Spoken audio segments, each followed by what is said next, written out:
On today's episode, we're talking the success of Coco for Pixar, a Week 12 recap in the NFL, what direction DC Films should take, and are loot boxes really just gambling for gamers? All this and more as we once again delve into the pop culture cosmos. We're back for another episode of the Pop Culture Cosmos. My name is Gerald Glassford from Pop Culture Cosmos and Game Source. We truly appreciate you being part of the broadcast here today. And look who's back after both Tyler Baker and Rob McCallum both tried to take a seat on a permanent basis. He has fought back from vacation to saddle in the reins as the fellow host of the Pop Culture Cosmos. It's Josh Peterson. What's going on, man? What's going on, man? Not much, dude. Just got back from vacation. I listened to a lot of podcasts. Did not record any podcasts, which was nice. Did you hear that both Tyler Baker and Rob McCallum, saying, "Hey, man, I don't mind doing this again. If Josh goes out sick or is gone for a while." They're trying to replace me.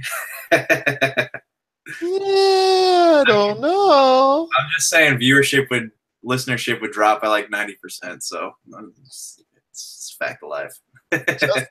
Just saying. Well, it's great to have you back in the saddle, my friend. And once again, for a great episode, we've got a lot lined up for you. First off, we've got Rob McCallum standing by in the Cosmic Crossfire to talk some great pop culture stuff. Also, as well, Tyler Baker from the Fantasy Football Pater podcast. He's also checking in with a recap of Week 12 in the NFL. Plus, Josh and I are going to be talking a lot more about those darned loot boxes. I'll tell you what, they are creating quite a havoc, not only with other games, but of course, all the controversy surrounding Star Wars Battlefront 2. We'll talk about that and a little bit more. And we'll talk about that and DC Films as well.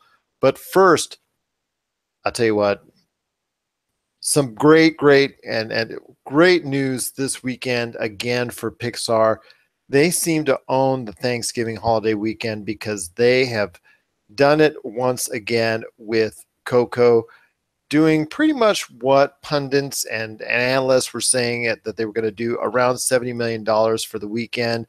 Just truly just great numbers, and also an A+ cinema score. So most likely that movie will be holding up throughout the holiday season with some strong numbers. So it's definitely another win for Pixar and another feather in their cap. So I ask you, Mr. Josh Peterson of Humanica Media, what do you think goes forward for Pixar, because they look so strong now? There were some downtimes for Pixar in recent years, but the success of Coco and the way it's hit on a great basis all over the place looks like it's going to be another strong winter for the Pixar machine.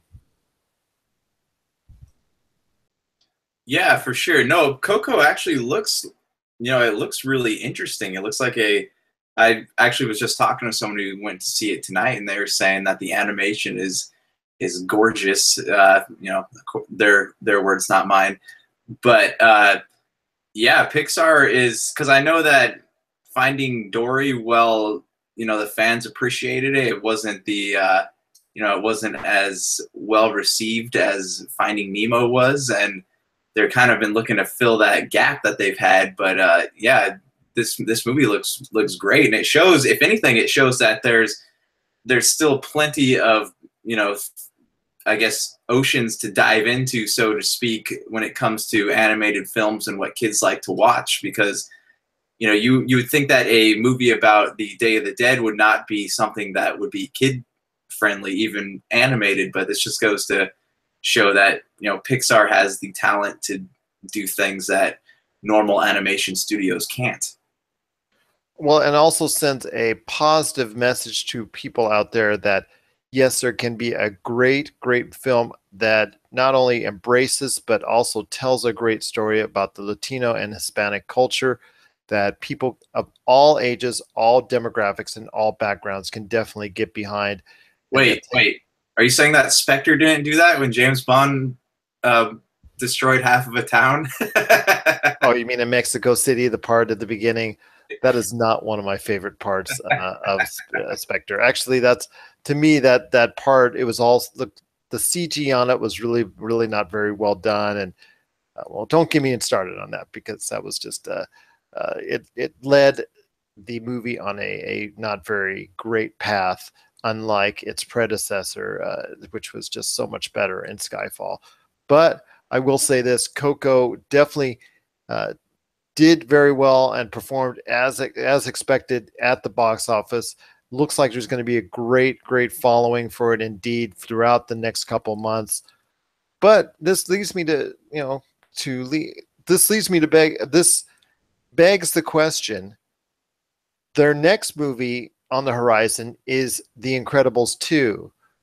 What do you think this does as far as make it a challenge to make Incredibles 2 just as powerful, just as meaningful, and just as well done as not only its predecessor, The Incredibles, but Coco as well? Okay, actually, so I watched the trailer for it last week, and I really wanted to talk about this, but I didn't have anyone to talk about it with. So, yeah, I don't. Okay, so I don't know if you've noticed, Well, but that'll teach you to go on vacation. oh, how dare me? So, The Incredibles is one of the. I need to stop saying so, but The Incredibles is one of like the most endearing Pixar films of all time. I would call it that. I know Toy Story takes the cake for it, but I would even put Incredibles above Finding Nemo in terms of popularity and following. And people I have think been, the film, I think you're right. Endearing is the word because I think it is endeared more than actually Toy Story itself. yeah, because look over the course of the years that we've been without The Incredibles, we've had short films made, we've had action figures, merchandise, Disney exhibits over in California Adventure. It's one of those movies that people will flock to. I would even, go as far to say that like I'm not calling it Star Wars, but it has the mentality of an animated Star Wars film where if you watch it or if you make it, people are going to watch it regardless because the first film had, you know, had such a great story and it was so well loved by audiences that it's people will keep going back to it. And assuming that this movie is good, then I think that there's a future for The Incredibles should they want to keep making more of those movies. Because look, we're still in the midst of a superhero thing, and Incredibles kind of, gives us that feeling that we get when we watch superheroes, but it also gives us this this feeling of nostalgia and being a kid, and it's just a fun movie to watch. So it's I don't. My question to you, I guess, would be why do you think it took them so long to make it? Because obviously it's a good decision. The trailer has gotten nothing but great feedback from fans. I do know somebody that works at Pixar, and I wish I'd love to ask him that question, but I know he'd be very tight-lipped about it, so I don't think he would give me the answer I've been looking for. But I can say is maybe they've been just searching for the right script, for the right storyline to extend upon that universe. Although from what I hear and what I gather, that it's not going to take very much longer after, because obviously Baby Jack Jack is still very young. So I have a feeling it's not very it takes place not very much long after the events in The Incredibles. The movie itself is just it's aged so well, and even though it has taken a long time to have a sequel take place, that's why I think the differences between Toy Story and The Incredibles is because Toy Story had 2 and 3 came, it would not too long after the original came out, and it kind of burned people out except for younger audiences, on the Toy Story phenomenon itself. Whereas The Incredibles, it's still, when it's shown, it's still highly rated and still followed very, very carefully by older audiences that really enjoyed what the first one did. And it's a real easy watch and continues to be, and will continue to be for some time to come. But I think, to answer your question in whole, I just think it took them that long to find a story that they actually liked 100%, that they could get behind, but also as well that they wanted to go ahead I guess, to just prioritize so many other those projects that they greenlit and that Disney wanted greenlit as well. Because yes, even though it is so beloved now and has been rented and been watched and viewed so many times on either broadcast, cable, or home video on so many occasions now, it's still the original theatrical version did pretty good, but not so outstanding as compared to some of its other top performers. Right. But it seems, they made a new, they made Planes, they made Cars 2 and 3, but it just seems like The Incredibles would have been like a no-brainer because that's something that people actually want to see and people will actually pay money for. Like even if the movie is not that great, people still will go to watch it. So it just seems like one of those things where it shouldn't have taken them 10 years to come up with a story for it, because there are comic books. There are plenty of comic books of The Incredibles. So I don't know why they didn't dive into some of that materials. But here's to hoping it's good. Here's to hoping the 10-year wait was worth it. Well, actually, it will be a 14-year wait by the time it comes out. So that's even longer. So but it looks like it just was made and actually delivered to audiences just yet last week, because it still looks fresh. It still looks good. It still seems like a very, very modern movie that has not aged one bit. And I think that's why the Incredibles just still seems like a movie everybody continues to watch and enjoy. And that's why I think a lot of people more now are going to enjoy The Incredibles 2 when it comes out next year. And tell you what, all the success with Coco, with Disney's Thanksgiving performances from Tangled and Frozen and Moana and all that, just seems to be that they have this marketplace so well thought out, when to put the Star Wars movies, when to put their Marvel movies, and now obviously it's become apparent they know when to put their animated movies at what time frame that they want to go ahead and space these things out. People can argue and not like the Disney machine all day long, but I tell you what, when Disney gets really, really focused on what it wants to do, it can really put out that quality stuff year in, year out, and schedule those hits right on a timely basis, just when they and also the box office sorely needs it. What are your thoughts out there on Coco? Do you like it as much as everybody else out there? Is it worth the A+ cinema score and the big box office returns that it got this past weekend? Share us your thoughts. popculturecosmos@yahoo.com. Also as well, Pop Culture Cosmos, Humanican Media, and Game Source as well. It's going to be a great show again. Like I said earlier, we're going to have an awesome, awesome jam-packed episode once again. I've got Rob McCallum standing by. He's going to be in with me. He's going to be again sitting in with me for the Cosmic Crossfire. We're going to go back and forth on a numerous array of we're going to go back and forth on the latest pop culture topics, and then also as well, Josh and I will be talking some loot boxes and why we think it's really, really not a great idea, and we're still not in love with it, and all the fiasco behind Battlefront 2. And also what direction DC Films actually needs to go in, because there's more talk of some movies that really they should be more focused on not doing and going in a different direction. And we're also going to talk about that as well. Plus, Tyler Baker stops by later in the episode to recap Week 12 in the NFL for fantasy football owners out there. So it's going to be a great episode indeed, but it all starts off with our good friend Chad and Hyperschmidt. And this is... forgot to find which one I'm going to play. Please stand by.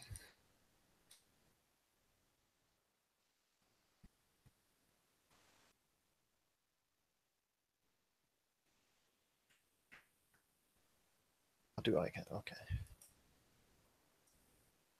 And this is I Can Tell. And this is the Pop Culture Cosmos. And we're back once again for the Pop Culture Cosmos. My name is Gerald Glassford from Pop Culture Cosmos and Game Source. We truly appreciate you being part of the broadcast here today. You know, Josh, he runs this mega machine called Humanica Media. You want to check it out today on Twitter and Facebook and check out all the great stuff that's going on in Humanica Media and all the great shows like the Super BS Gamescast, What About This, so many others. So I ask you, Josh, to give everybody a heads up on what's going on. What is going on with Humanica Media? Nothing right now. I actually just got back from vacation, so wasn't doing a lot this week. We're going to be doing a new Super BS tomorrow, and then Saturday is actually the grand return of the What About This podcast. And assuming we get our issues worked out with the PRN, you could hear this show on Tuesday night. But that's up in the air right now, so we'll get back to you on that one. Fair enough indeed, but you can check out all the great Humanica Media shows and get all the listings of it right now on Humanica Media on Facebook and Twitter. Plus, also as well, you check out their stuff on Podbean, Apple Podcasts, YouTube, and so many other podcasting and streaming outlets. So, Josh, this loot box thing, man, this loot boxes thing is just not going to go away anytime soon. In fact, with the release of Battlefront 2 and all the controversy surrounding it, and even Battlefront 2 actually suspending the progression loot box system, maybe because Disney told them to, or just the amount of bad publicity and amount of gamer feedback and outrage that was caused by it, maybe that's it as well. But it got to the point where actually governments in certain countries actually were looking into it and seeing if it was actually identifying itself as gambling. So I ask you, Josh, this leads up to a bigger question with not only just Battlefront 2, which a lot of people on the internet are now saying don't buy, and it got to the point where people were taking pictures of everything else being sold out except for Battlefront 2. So sales are impacted there. With all that's going on regarding games that are implementing consumer spending options, as 2K wants to say it, or loot boxes of any type, what are your thoughts on that possibly being maybe touching upon some bad habits, or for gamers maybe starting just something bad when it really comes to a possible gambling theme? See, I don't know necessarily if I would call it gambling, because you're paying for a service, you're paying for something, you're getting something in return. So like I don't like loot boxes. I hate loot boxes, but they are, I'm having a hard time seeing like how it correlates to gambling, I guess. And it's me, like I'm not a huge fan of it in general. We've talked about this a lot, and they just keep popping up. What I do think is that loot boxes take advantage of human psychology, and the fact that we want to finish something really fast, or we get in the zone. We're like, oh, I want this, and I need to do it now. And instead of sitting there and hammering out the time it takes to play the game, we just want to put our money for it, and that's where they're making their profit. And I don't agree with them taking advantage of people in that way.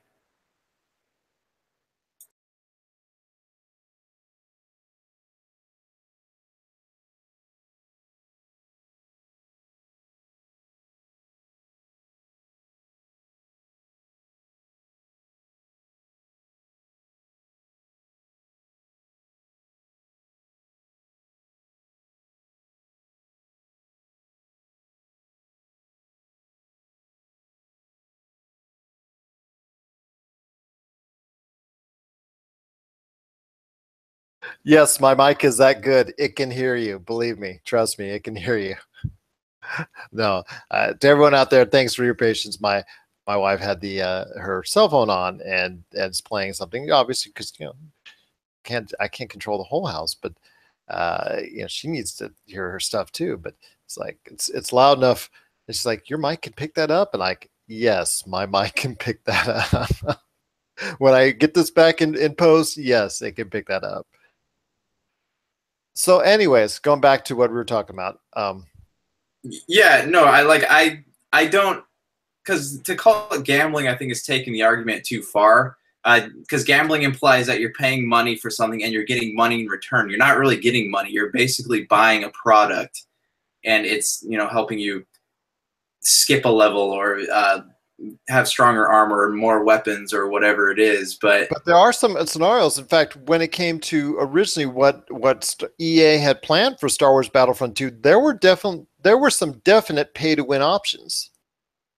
yeah, but I mean, they're not giving you money. You're not like saying, "Hey, I'm putting money down on this, and I want to see a." Your return is getting put to you in like gear and weapons and new characters and whatnot. But I definitely like don't agree with how it preys on the psychology of gamers, because our emotions fluctuate when we play games. So it's that's definitely not cool in that aspect. But I'm not a fan of loot boxes. We've talked about this plenty of times, and I hate them. I think it's greedy, and I think that it ruins the nature of gaming. I cannot stand them as well. I just think that's really just wrong. Yeah, it's supposed to go be targeted. It's supposed to be targeted to people like you and I who don't have all the time in the world, who can't do the grind and just want to go ahead. All right, I want to stay competitive, or I want to be able to see the end, or I want to be able to enjoy this game to the fullest. So yeah, let me go ahead and I'll spend 10, 20, 30 extra bucks here, or in some cases a lot more. But it's also promoting that at the same time to younger audiences who may spend their rest of their whatever credits they had left in Xbox Live credits or PlayStation credits or whatnot to go ahead and do the same thing. And to me, that sends a bad message, which I don't think they think about, which I'm pretty sure they don't think about. And it's unfortunate because it does send a bad message. I understand that they do need to make extra money. $60, well, who buys actually games for $60 anymore? But the end total of whatever they make from a $60 purchase or traditional purchase of a video game doesn't go as long of a way as it once did. I get that. So they need to do other things that will bring in more people. And people don't always buy the DLC that's added onto it. I get that. So they're trying to use this as another option. But the way you're packaging it and the way you're selling it, it's just wrong. It's just inappropriate.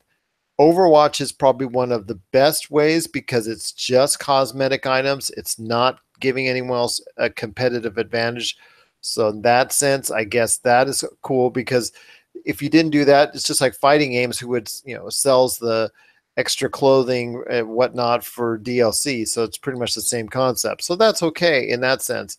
I can live with that. But when it comes to the pay to win scenarios or things that will help you increase your effectiveness in the game, I have a true problem getting that instead of just doing it the old fashioned way and just playing through it as best you can. That I have an issue with because there are people, as been reported all over the internet, whether they're related to the press or not, that have spent an inordinate amount of money on games like Battlefront 2 and spent beyond the actual list price and bought all those extra stuff and not gotten the experience they wanted out of it. So definitely that's a very troubling sign indeed. Yes, there are still government agencies and governments all around the world still looking into games similar to Battlefront 2 as a gambling option. And while I don't feel it's 100% gambling either, it still reeks and it gives me that filthy feeling when to see them try and do this and try and poach these poach gamers into spending a ton more money. It seems filthy in some way, and it's not like those free to play games, because if it's a free to play game and they add those options, that's fine because you started off free. But when you're already spending $60 and you're asked to spend $60 more or $100 more just to stay competitive, I think we both, I think I speak for both Josh and myself that we definitely have a problem with that. it's lazy gaming. It's lazy, and it's, it's greedy on their part, and it's just not a it's one thing, because I think the first time I ever encountered the pay money for the extra stuff was during Assassin's Creed 4, when you could pay to get the treasure chest and you don't have to go around to find the map or buy the maps and whatnot. But to give somebody the option to pay money to have a competitive edge on a game that's mostly created for competitive playing, it's lazy, it's greedy, and it's taking advantage of people. Couldn't agree with it. I couldn't agree with that statement more myself. So that's definitely some great words, advice indeed, and a great way to wrap up our thoughts on the loot box gaming concept. What are your thoughts on loot boxes? I know we've talked about this issue before, but this problem doesn't seem to go away. There needs. Do you really? Do you have ideas on better consumer spending options that these developers and publishers can lean on that won't leave the bad taste in gamers' mouths, like what's happened with Battlefront 2? Share us your thoughts, popculturecosmos@yahoo.com. Also as well, Pop Culture Cosmos, Humanica Media, and Game Source on Facebook and Twitter as well. And I know, Josh, you saw those pictures like I did. That was very funny. The effect of all this with Battlefront 2 is not only did it leave a bad taste in Disney's mouth, and they had to deal with it because they were called out publicly by news organizations on it, but also the fan backlash, the fan backlash, and the fact that so many places were showing that there were still many copies to be had when in regards to Battlefront 2. Did you see that? There's like all these empty video game cases, and the only thing was there was like a stack full of Battlefront 2. That doesn't surprise me. Not really. They've gotten such bad publicity from this. I guess it's selling okay for whatever, but they're not. I think a lot of people, especially like us who are on the Super BS Games Cast, we're talking about this and saying how none of us are going to buy it until it goes on sale, and even then that's iffy for us, just because it's gotten so much backlash and bad publicity, and it's just the cost is so high right now. Well, I'll tell you what, for me, it's going to be at least another year before I buy it. I was a day one on Star Wars Battlefront, and then I traded in and I bought it back again later on when it went to under $20 for a full Game of the Year edition with all the different DLC. So I think that should be my plan in this case, that if I do ever buy it, it's going to be on a heavily discounted rate with everything encompassed, so it's all ready to go, minus hopefully all the loot boxes. I could just throw that in there as far as that. Okay. Reminder: throw that Pop Culture Cosmos at Yahoo on this. Okay, got it. Mental note. And we're back to close out the show. This is the Pop Culture Cosmos right here on the Pop Culture Cosmos Network. My name is Gerald Glassford from Pop Culture Cosmos and Game Source. I'm here along with my good friend. He is the man, the myth, the legend behind Humanica Media. It's Josh Peterson.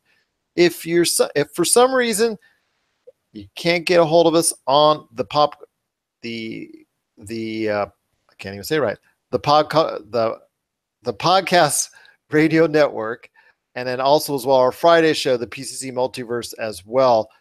Fear not, that's okay. We're going to be always on Podchaser, Apple Podcasts, Tangible Network, the ESO Network, the Gunna Geek Network, Player.fm, Overcast.fm, Cast Crunch, our website, popculturecosmos.wordpress.com, and so much more. And also, don't forget, every Tuesday on the Podcast Radio Network, it is Attack of the Humanicans.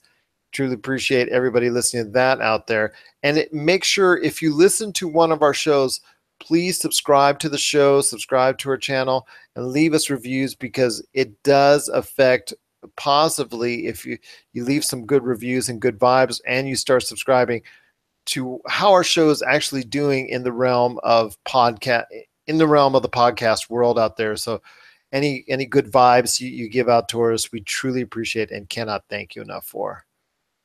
So Josh, there was something interesting at the end credits of Justice League, and it wasn't just the fact that the we can now spoilers coming up for it, that the arrival of Lex Luthor, excuse me, the escape of Lex Luthor from his jail cell to start thinking about the possible formation of the Legion of Doom and the Hall of Villains and all that started off with a conversation with Deathstroke, which has been rumored one of the many possible projects that DC Films may have for spin-off movies, anthology movies, you name it, whatever they want to call it. We've talked in length over the course of this past year in regards to all the different scenarios that DC Films might do and might execute as far as films are concerned.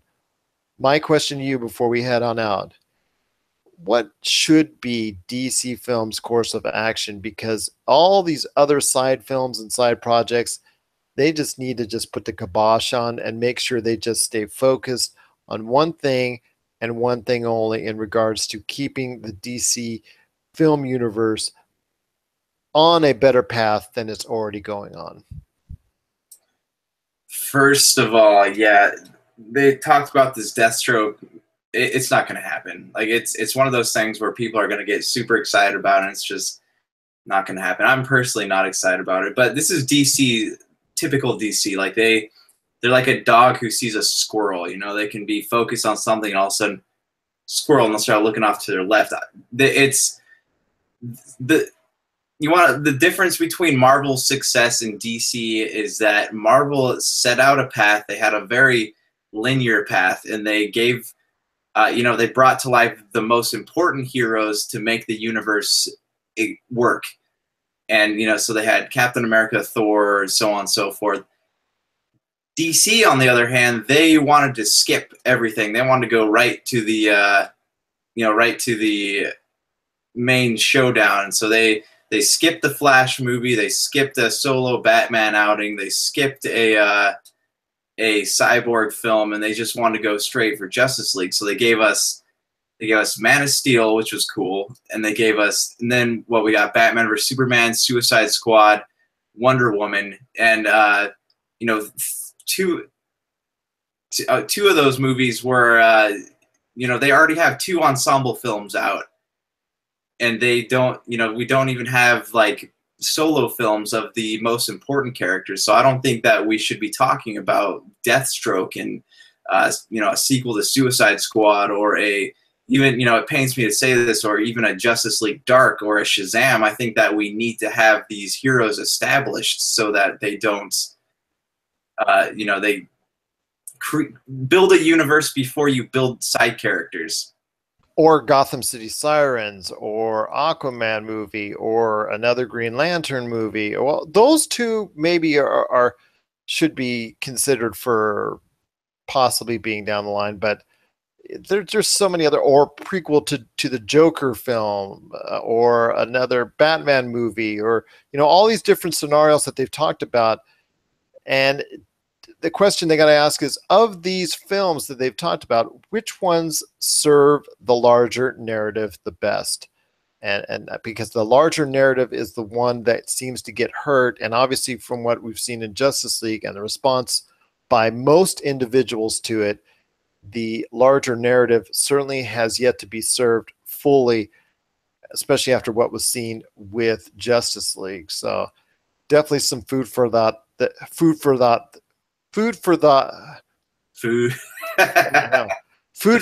there. But it's just a shame that they continue to talk about all these different other side stuff, and they just need to keep on a straight and simple path. They don't even have a foundation built. It's like a kid who tries to put a Jenga set together and doesn't, puts like one block sideways and the other one in a T shape, and then puts another one on top of it like that, and doesn't even like make it solid before trying to build up. We need to establish the heroes before we can establish their villains and their counterparts and their, side quests and all that stuff. So they, so let me tell you my opinion of Justice League real quick. it entertained me. I didn't go in expecting a story. They didn't give me a story. It entertained me. I can see why people didn't like it. I feel like the stuff with Superman was very disappointing and lazily written. But what killed me was the after credit scene, because I was like, okay, I was willing to give them like, my approval on the movie. I was willing to just say, okay, sure, it was something. And then, I saw that, and then I just immediately, like, it felt too gimmicky, it felt too comicky, it felt really forced to me, and it felt like they were going down a path that was going to take away that surreal, that visceral feeling that they pride themselves on having, that's different from Marvel.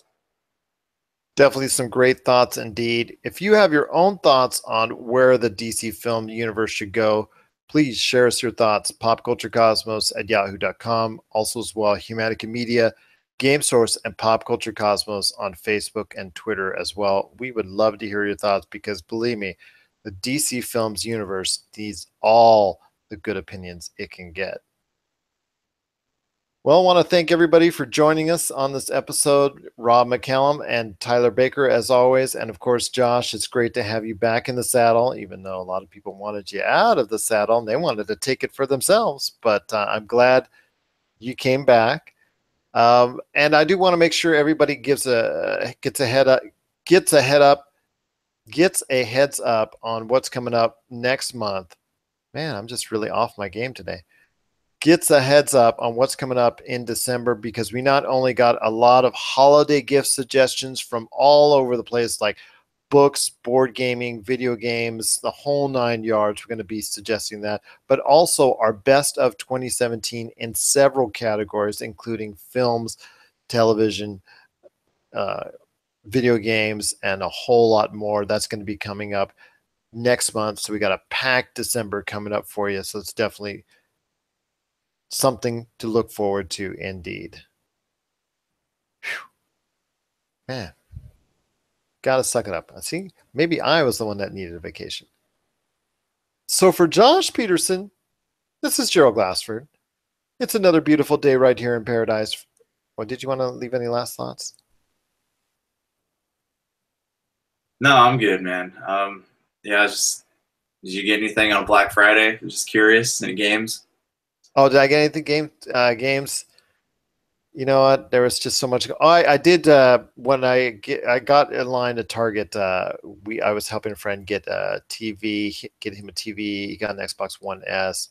We got 3 games for him at a really good deal: Assassin's Creed, Skyrim, and I think the last Metal Gear Solid. I got that for him. Didn't get it. Too busy shopping for everybody else, man. That's cool. Got a new phone, but there you go. That's what I needed the most. Nice. You got what you needed. Yes, that's fine enough for me. So for Josh Peterson, this is Gerald Glassford. It's another beautiful day in paradise. It's another beautiful day in paradise right here in the Pop Culture Cosmos. It's going to sound so much better in post. We thank you for listening. And here's hoping you have yourself a great day.